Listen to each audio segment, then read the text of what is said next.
द्वापर युग में पांडव वनवासी का जीवन जी रहे थे और महाकपटी दुर्योधन हस्तिनापुर में एक राजविलासी जीवन जी रहा था। एक दिन महर्षि दुर्वासा अपने शिष्यों के साथ हस्तिनापुर अतिथि बनकर पधारे थे। दुर्योधन ने काफी अच्छे तरह से उनका आतिथ्य किया। इसी पवित्र कार्य के बीच दुर्योधन ने अपने मामा शकुनी के साथ मिलकर पांडवों को परास्त करने की एक नई योजना बनाई। जब महर्षि दुर्वासा ने कहा कि हम अब भोजन करेंगे, तब दुर्योधन बोला कि ऋषियों को भोजन करना तो एक महापुण्य का कार्य है, लेकिन महर्षि दुर्वासा मैं आपसे अनुरोध करता हूँ कि इस महापुण्य को प्राप्त करने का अवसर मैं अपने बड़े भ्राता युधिष्ठिर को देना चाहूँगा। इतना कहकर दुर्योधन ने महर्षि दुर्वासा और उनके शिष्यों को नजदीक के वन में बसे युधिष्ठिर की कुटिया में भोजन करने के लिए भेज दिया, क्योंकि वह जानता था कि दोपहर के उस समय पांडव द्रौपदी सहित खाना खा चुके होंगे और कुटिया में अन्न शेष नहीं होगा। कुछ ही समय में महर्षि दुर्वासा अपने शिष्यों के साथ पांडवों की कुटिया के सामने थे। वहां युधिष्ठिर ने उनका बड़े आदर के साथ स्वागत किया।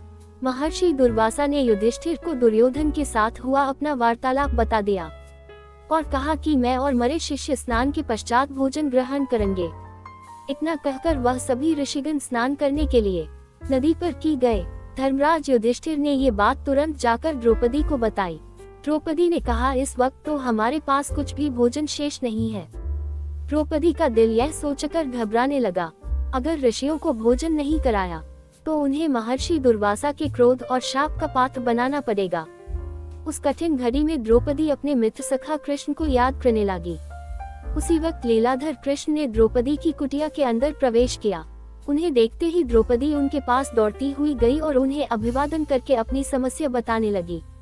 कृष्ण ने कहा, द्रौपदी तुम्हारी समस्या को कुछ समय के लिए भूल जाओ और सबसे पहले मुझे कुछ खाने को दो, मुझे बड़ी जोरों की भूख लगी है। तब द्रौपदी ने अक्षय पात्र लाकर कृष्ण के हाथ में दिया, साथ ही अपनी समस्या भी बताई। महर्षि दुर्वासा और उनके शिष्य कुछ देर में भोजन करने के लिए आने वाले हैं, लेकिन घर में तो जरा सा भी भोजन शेष नहीं है। द्रौपदी की बात सुनकर कृष्ण मुस्कुराए और पात्र में देखने लगे। उस पात्र में चावल का सिर्फ एक दाना बचा था। वह देखकर भगवान कृष्ण बोले, ये क्या, इसमें तो बहुत खाना बचा है। और वह चावल का वह बचा हुआ दाना उन्होंने खा लिया।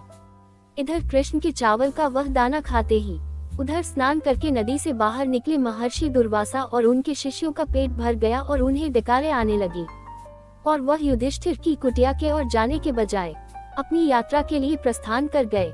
इस तरह चावल के एक दाने से ही कृष्ण भगवान में ऋषियों को पेट भरकर उनके क्रोध और शाप से पांडवों